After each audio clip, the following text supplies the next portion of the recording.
ಇನ್ನೊಂದು ನಮ್ಮ KSRTC BMTC ನೌಕರ ಸಂಘದ ಅಧ್ಯಕ್ಷರು ಈಗ ಇದೇ ತಿಂಗಳು 17 ಇಲ್ಲ 18ನೇ ತಾರೀಕು ಬರೋರಿದ್ದಾರೆ.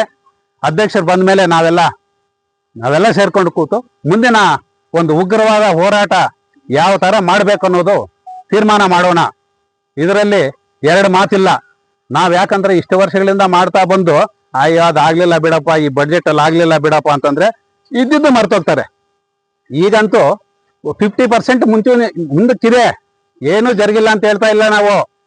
ಆಗಿದೆ, ಮೊದಲಿಗಿಂತ ಲೆಕ್ಕ ಹಾಕಿದ್ರೆ 50% ಮುಂದೆ ಬರ್ತಾ ಇದೆ. ಅದು ಪಾರ್ಲಿಮೆಂಟ್ ಅಲ್ಲಿ ರೈಸ್ ಆಗಿದೆ, ಅವರಲ್ಲಿ ಚರ್ಚೆ ಆಗಿದೆ. ಅದಕ್ಕೆ ಕಮಿಟಿ ಏನ್ ಕೊಟ್ಟಿದ್ದಾರೆ, ಆ ಕಮಿಟಿ ಅವರು ಕೂಡ ಕೊಟ್ಟಿದ್ದಾರೆ. ವರ್ಷಕ್ಕೊಂದು ಕಮಿಟಿ ಅವರು ಕೊಡ್ತಾ ಇದ್ದಾರೆ, ಮೊನ್ನೆ ಕೂಡ ಕೊಟ್ಟಿದ್ದಾರೆ. ಅದಕ್ಕೋಸ್ಕರ ಏನು ಆಗ್ಬೇಕು, ನಿರಾಶೆ ಆಗಬೇಡಿ.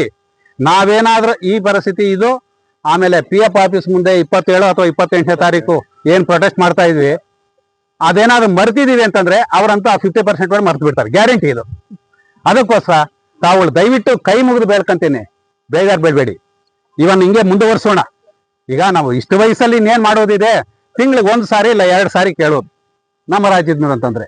ಅದರಲ್ಲಿ ಇನ್ನೊಂದು ದುರ್ದೈವ ಅಂತಂದ್ರೆ ನಮ್ಮ ರಾಜ್ಯದಲ್ಲಿ ಸುಮಾರು 3 ಲಕ್ಷ ಮೇಲೆ EPS 95 ಸಂಬಂಧಿಸಿದ ಪ್ರೈವೇಟ್ ಅವರು, ಸರ್ಕಾರಿಯವರು, ಅರೆ ಸರ್ಕಾರಿಯವರು ಎಲ್ಲ ಪೆನ್ಷನ್ ಹೋಲ್ಡರ್ಸ್ ಇದ್ದಾರೆ ಅಂತ ಒಂದು ಮಾಹಿತಿ.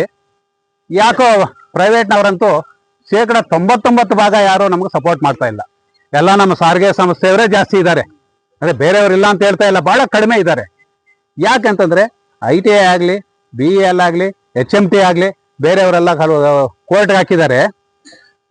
ಅವರಲ್ಲಿ ಆ ಕೋರ್ಟ್ಗೆ ಹಾಕಿರೋರು, ಆ ಯೂನಿಯನ್ದವರು ನಮ್ಮ ಸಾರಿಗೆ ಸಂಸ್ಥೆ ನೌಕರನ್ನ ಯಾರನ್ನಾದ್ರೂ ಸೇರಿಸ್ಕೊಂಡಿದ್ದಾರೆ ನೋಡಿ, ಹೋಗ್ಲಿಕ್ಕೆ ಕೇಳಿದಾರೇನು ನೋಡಿ. ಆದ್ರೆ ನಾವು ಸಾರಿಗೆ ಸಂಸ್ಥೆಯವರು ಎಲ್ಲಾರನ್ನೂ ಕರ್ಕೊಂತ ಇದ್ದೀವಿ.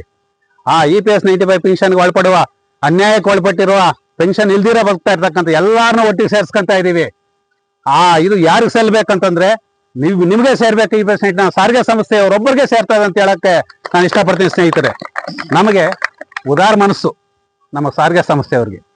ಮೊದಲಿಂದ್ರು ಸಾರಿಗೆ ಸಂಸ್ಥೆ ನಿವೃತ್ತಿ ನೌಕರರು ಸಂಸ್ಥೆಯಲ್ಲಿ ಕೆಲಸ ಮಾಡ್ತಾ ಇರ್ತಕ್ಕಂಥ ಆ ವಯಸ್ಸಿಂದ ಹಿಡಿದು ಕೆಲಸಗಳು ಮಾಡಿದೀವಿ, ಪ್ರಾಮಾಣಿಕವಾಗಿ ಮಾಡಿದೀವಿ, ದುಡ್ದಿದ್ದೀವಿ. ದುಡಿಲ್ಲ ಅಂದ್ರೆ ಇಷ್ಟೊಂದು ಪ್ರಶಸ್ತಿಗಳು ಬರ್ತಾ ಇಲ್ಲ KSRTCಗೆ. ಆದ್ರೆ ರಾಜ್ಯದಂತಂದ್ಬಿಟ್ಟು ಒಬ್ಬರ ಮುಂದೆ ಬರೋದು ಬೇಡವಾ? ಹೋಗ್ಲಿ, ಪೆನ್ಷನ್ ಇಲ್ಲ ಅಂತ ಗೊತ್ತು, ನಮ್ಮ ಮಂತ್ರಿಗಳಿಗೆ ಗೊತ್ತು, ನಮ್ಮ ರಾಜ್ಯದ ಮುಖ್ಯಮಂತ್ರಿಗಳು ಎಲ್ಲರಿಗೂ ಗೊತ್ತು. ಇವರೇ ರಾಜ್ಯದಿಂದ ಏನಾದ್ರೂ ಒಂದು ಅಷ್ಟು ಕೊಡುವ ವ್ಯವಸ್ಥೆ ಮಾಡ್ಬೋದು, ಆದ್ರೂ ಮಾಡ್ತಾ ಇಲ್ಲ. ಯಾಕಂದ್ರೆ ರಿಟೈರ್ಡ್ ಆಗಿಬಿಟ್ಟಿದೀವಲ್ಲ, ರಿಟೈರ್ಡ್ ಆಗಿಬಿಟ್ಟು ನೀವು ಕೊಡೋದೆಲ್ಲ ಕೊಟ್ಬಿಟ್ಟಿದೀವಿ ಅಂತ. ಎಲ್ಲಿ ಕೊಟ್ಟಿದ್ದಾರೆ? ಕೊಟ್ಟಿದ್ರೆ ನಾವೇ ಕೇಳ್ತಿದ್ವಿ. ಕಾನೂನುಬದ್ಧವಾಗಿ ಕೊಡೋದು, ಅಲ್ಲಿ ಮುಡ್ಕೊಂಡಿರೋ ನಮ್ದೇನು ಡೈರೆಕ್ಷನ್ ಮಾಡಿದ್ದಾರೆ ಅದ್ರ ಕೊಡಿ, ಅದು ಬಡ್ಡಿ ಕೊಡಿ ಅಂತ ಕೇಳ್ತಾ ಇದ್ದೀವಿ. ಈ ತರ ನಮ್ಮ ರಾಜ್ಯದ ಪರಿಸ್ಥಿತಿ.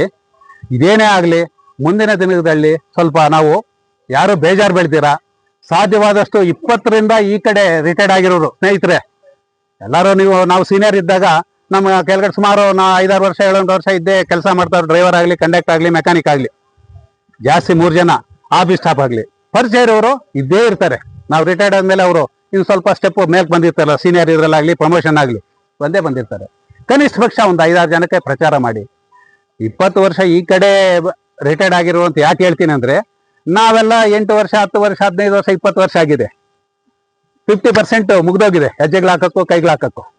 ಆ 20 ವರ್ಷ ಈ ಕಡೆ ಬಂದಿದ್ದು 4-5 ವರ್ಷ ಆಗಿರ್ತದೆ. ಸ್ವಲ್ಪ ಯುವಕರು ಅಂತ, ಸ್ವಲ್ಪ ಯುವಕರು ಅವರಿಂದ ನಮಗಿಂತ ಲೆಕ್ಕ ಹಾಕ್ಬೇಕಂದ್ರೆ ಯುವಕರು. ಅದಕ್ಕೋಸ್ಕರ ಅವ್ರನ್ನ ಸ್ವಲ್ಪ ಕಾಂಟ್ಯಾಕ್ಟ್ ಅಲ್ಲಿ ಇಟ್ಕೊಂಡು ಸಂಪರ್ಕದಲ್ಲಿ, ನೋಡಪ್ಪ ಈ ತರ ನಡೀತಾ ಇದೆ, ಬನ್ನಿ, 100ಕ್ಕೆ 100 ಪಾಲು ನಮಗೆ ಮೋಸ ಆಗಲ್ಲ. ಸುಪ್ರೀಂ ಕೋರ್ಟ್ ನಮ್ಮ ಪರವಾಗಿದೆ, ಎಲ್ಲಾ ರಾಜ್ಯದ ಹೈಕೋರ್ಟ್ಗಳು ನಮ್ಮ ಪರವಾಗಿದೆ. ಅದಕ್ಕೋಸ್ಕರ ನಾವು ಇವತ್ತಲ್ಲ ನಾಳೆ ನಮಗೆ ಖಂಡಿತ ಜಯ ಸಿಗುತ್ತೆ ಅಂತ ಹೇಳ್ಬಿಟ್ಟು ಅವ್ರನ್ನ ಕರ್ಕೊಂಡು ಬರುವ ಪ್ರಯತ್ನ ಮಾಡ್ಬೇಕು ಸ್ನೇಹಿತರೆ. ದಯವಿಟ್ಟು